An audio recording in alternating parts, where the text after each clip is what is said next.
ನಮಸ್ಕಾರ.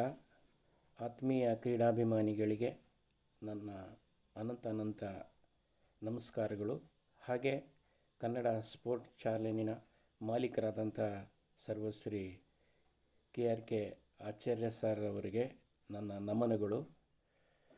ನಾನು ಶಿಕ್ಷಕ ವೃತ್ತಿಯಲ್ಲಿ ನಿವೃತ್ತಿ ಹೊಂದಿದ್ದು ಸುಮಾರು 55 ವರ್ಷಗಳಿಂದ ಈ ಕಾಮೆಂಟ್ರಿಯನ್ನು ಕೇಳ್ತಾ ಬಂದಿರ್ತೇನೆ.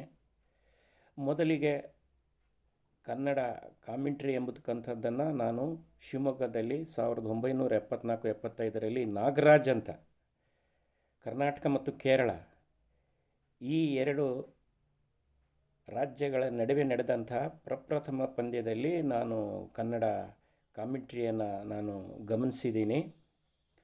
ಇತ್ತೀಚೆಗೆ ಈ ನಮ್ಮ ಕನ್ನಡ ಕಾಮೆಂಟೇಟರ್ಗಳು ಕೆಲವು ಪದಗಳನ್ನು ಅವರು ಕನ್ನಡದಲ್ಲೇ ಅವರು ಟ್ರಾನ್ಸ್ಲೇಟ್ ಮಾಡೋಕ್ಕೆ ಹೋಗಿ ಎಡವಿದ್ದಾರೆ ಏನಂತ ನನ್ನ ಒಂದು ವೈಯಕ್ತಿಕ ಅಭಿಪ್ರಾಯ. ಉದಾಹರಣೆಗೆ ನೋಡಿ, ಕ್ಷೇತ್ರ ರಕ್ಷಣೆ ಅಂತಾರೆ. ಇದು ತಪ್ಪಿದು ನನ್ನ ಅಭಿಪ್ರಾಯದಲ್ಲಿ. ಕ್ಷೇತ್ರ ರಕ್ಷಣೆ, ಹಾಗೆ ಕ್ಷೇತ್ರ ಪಾಲನೆ, ಹಾಗೆ ಸೀಮಾರೇಖೆ ಅಂತ, ಅದು ಹಿಂದಿನಲ್ಲಿ ಮಾತ್ರ ನಾವು ಹೇಳ್ತೀವಿ ಬೌಂಡ್ರಿ ಗೆರೆ ಅಂತ, ಸೀಮಾರೇಖೆ. ಹಾಗೆಯೇ ಈ ಬ್ಯಾಟರಿಗೆ ದಾಂಡಿಗ ಅಂತ ಕರೀತಾರೆ, ಇದು ಕೂಡ ಹೇಳಬಾರ್ದು ಅಂತ ನಂದು. ಹಾಗೆ ವಿಕೆಟ್ ಕೀಪಿಂಗ್, ಇದು ಅತಿ ಮುಖ್ಯ. ಅವ್ರಿಗೇನು ಕರೀತಿದ್ದಾರೆ ಅಂತ ಹೇಳಿದರೆ, ಕೆಲವು ವೀಕ್ಷಕ ವಿವರಣೆಕಾರರು ಕನ್ನಡದಲ್ಲಿ ಗೂಟ ರಕ್ಷಕ ಅಂತ. ನೋಡ್ರಿ, 3 ಕಡ್ಡಿ ಇರೋದು, ಒಂದು ಇದ್ದರೆ ಅದಕ್ಕೆ ನಾವು ಗೂಟ ಅಂತ ಹೇಳ್ತೀವಿ, ಸ್ವಲ್ಪ ದಪ್ಪ ಇರಬೇಕು. ಆದರೆ ಇವರು ವಿಕೆಟ್ ಕೀಪಿಂಗಿಗೆ ಗೂಟ ರಕ್ಷಕ. ಯಪ್ಪ ಏನ್ರಿ ಇದು, ಈ ಥರ ಕನ್ನಡದಲ್ಲಿ ಇವರು ಈ ಥರ ಹೇಳಿದರೆ ಏನಿದು, ಇದು ಕೇಳೋದಕ್ಕೆ ಮುಜುಗರ ಅನಿಸುತ್ತೆ. ಹಾಗೆ ಎಸೆತಗಾರಿಕೆ ಅಂತ ಹೇಳ್ತೀವಲ್ಲ, ಅದರ ಬದಲು ಬೌಲಿಂಗ್ ಅಂತ ಹೇಳ್ರಿ. ಹಾಗೆ ಓಟಗಳು ಅಂತ ಹೇಳ್ತೀರಿ, ಓಟಗಳ ಬದಲು ರನ್ ಹೇಳ್ರಿ. ನೀವು ಪ್ರತಿಯೊಂದನ್ನು ಕೂಡ ಕನ್ನಡಕ್ಕೆ ತರ್ಜುಮೆ ಮಾಡೋಕ್ಕೆ ಹೋಗಬೇಡ್ರಿ, ಇಂಗ್ಲೀಷ್ ಪದಗಳನ್ನು ಇಂಗ್ಲೀಷ್ನಲ್ಲೇ ಹೇಳಿ. ಹಾಗೆ ಓಟಗಳು ಅಂತೀವಿ, ರನ್ ಅಂತ ಹೇಳ್ರಿ. ಇನ್ನೂ ಮುಖ್ಯವಾದ ಏನಪ್ಪ ಅಂತ ಹೇಳಿದರೆ, ಒಂದು ವಿಕೆಟ್ ಬಿದ್ದಿರುತ್ತೆ ಅಂತ ಹೇಳ್ಕೊಳ್ರಿ. ಈಗ ಅದನ್ನು ತಾವು ಏನು ಕರಿತಾ ಇದ್ದೀರಿ ಅಂತ ಹೇಳಿದರೆ ಹುದ್ದರಿ. ಇದು ಅಕ್ಷಮ್ಯ ಅಪರಾಧ. ಅದು ಹುದ್ದರಿ. ಯಾವುದ್ರಿ ಅದು ಹುದ್ದರಿ? ಅದು ವಿಕೆಟ್ ಕೀಪರ್ಗೆ ನೀವು ಗೂಟ ರಕ್ಷಕ ಅಂತೀರಿ. ಅದೇ ರೀತಿ ಈ ಒಂದು ಕೀಪರಿಗೆ ಯಾಕೆ ಗೂಟ ರಕ್ಷಕ ಅಂತೀರಿ?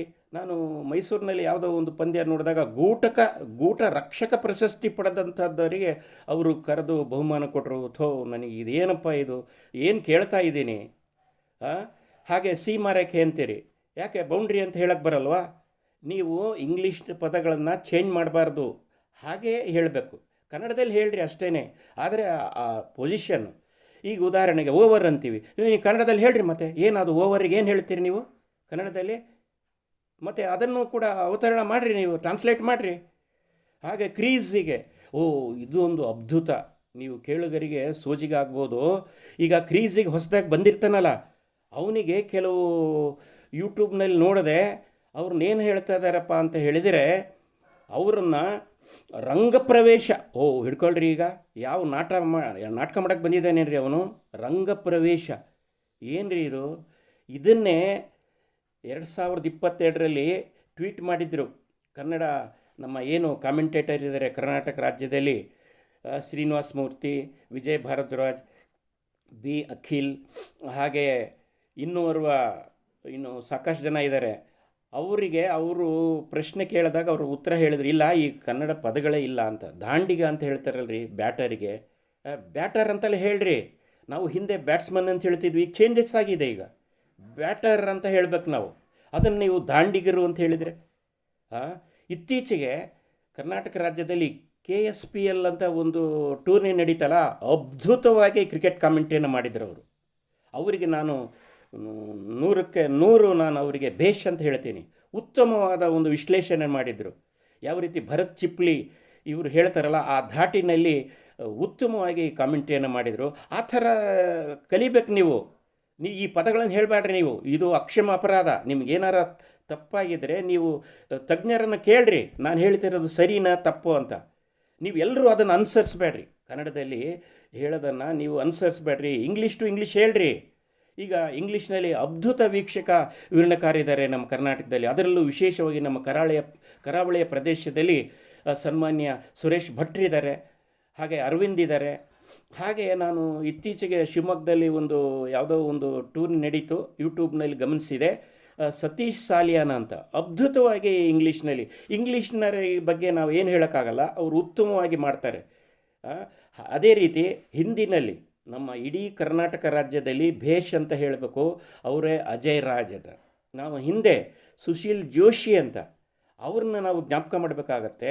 ಅಂಥ ಅದ್ಭುತ ವಿಶ್ಲೇಷಣೆಯನ್ನು ನೀಡ್ತಾರೆ, ಅನಲೈಸನ್ನು ಮಾಡ್ತಾರೆ. ಹಿಂದಿ ಕಾಮೆಂಟ್ರಿ ಕೇಳಲು ಸೊಗಸಾಗಿರುತ್ತೆ ರೀ. ಈಗೆಲ್ಲ ನೀವು ಒಂದೇ ಧಾಟಿ ಬರೀ ಕೂಗೋದು, ಬೌಂಡ್ರಿ ಸಿಕ್ಸರ್ ಹೊಡೆದ್ರೆ. ಒಂದು ಸರಿ ಹೇಳಿದರೆ ಬಿಗ್ ಬಿಗ್ ಬಿಗ್ ಅಂತಿರಲ್ಲ, ಕೆಲವು ಸಾರಿ ನೋಡಿದ್ದೀನಿ 10 ಸರಿ ಹೇಳಿದರೆ big big big big big big big big big big ಏನಾದ್ರೆ ಈ ಥರ ಹೇಳಬೇಡ್ರಿ. ಇದು ನೀವು ಏನಾರ ನನಗೆ ನೀವು ಕಾಮೆಂಟ್ ಮಾಡಿರಿ, ಇಂಥ ಪದಗಳನ್ನು ಹೇಳಬೇಡ್ರಿ. ಉತ್ತಮವಾಗಿರಬೇಕು.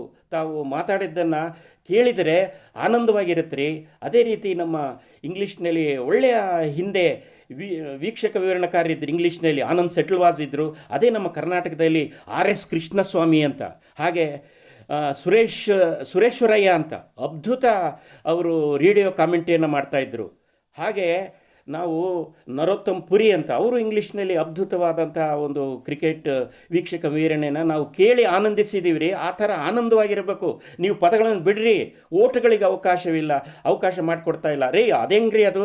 ಅವ್ರು ತಗೋಬೇಕು ರನ್ನನ್ನು, ಅವಕಾಶವನ್ನು ನೀಡಿದರು ಅಂತ. ಅವರೇನು ನೀಡಿದರೆ ತಗೊಳಪ್ಪ ನೀನು ಒಂದು ರನ್ನು ಅಂತ ಆ ಥರ ಹೇಳಬಾರ್ದು. ಅವಕಾಶವನ್ನು ನೀಡಲಿಲ್ಲ, ಅವಕಾಶವನ್ನು ಕೊಟ್ಟರು, ಇಂಥವೆಲ್ಲ ಪದಗಳನ್ನು ಬದಿಗಿಟ್ರಿ.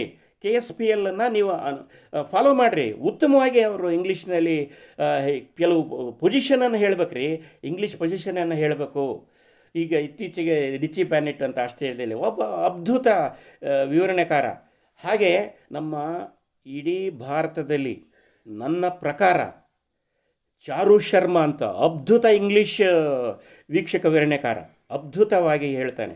ಅದನ್ನು ನಾನು ರವಿಶಾಸ್ತ್ರಿನ ಹೇಳ್ತೀನಿ. ಅದೇ ರೀತಿ ಟೋನಿ ಗ್ರೇಗು, ಅದೇ ರೀತಿ ವೆಸ್ಟ್ ಇಂಡೀಸ್ನಲ್ಲಿದ್ದರೆ ಟೋನಿ ಖೋಸಿಯರ್ ಅಂತ, ಅವರ ಮಾತುಗಳನ್ನು ನಾವು ಕೇಳ್ತಾ ಇದ್ದೀವಿ ರೀ.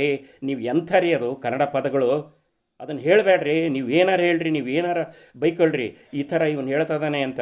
ಆದರೆ ಈ ಪದಗಳನ್ನು ನೀವು ಕಟ್ಟಿ ಗೂಟೆ ಮುಟ್ಟು ಅಂತ ಹೇಳ್ತೀವಲ್ಲ, ಅದನ್ನು ಬಿಸಾಕ್ಬಿಡ್ರಿ. ಉತ್ತಮವಾಗಿ ಮಾಡಿರಿ. ಇಂಗ್ಲೀಷ್ ಏನು ಪೊಸಿಷನ್ ಇದೆ ಆ ಪೊಸಿಷನ್ ಹೇಳ್ರಿ. ಈಗ